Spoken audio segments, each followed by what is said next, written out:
అవును, మీ ఫ్రెండ్ రాలేదా? లేదు, తనకు ఆఫీస్లో ఏదో లేట్ అవుతుందంట, సో ఇంకా రాలేదు.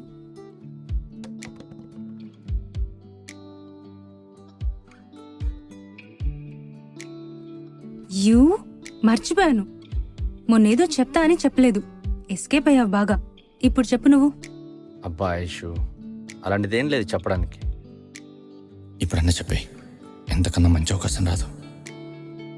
ఆహా, సరే.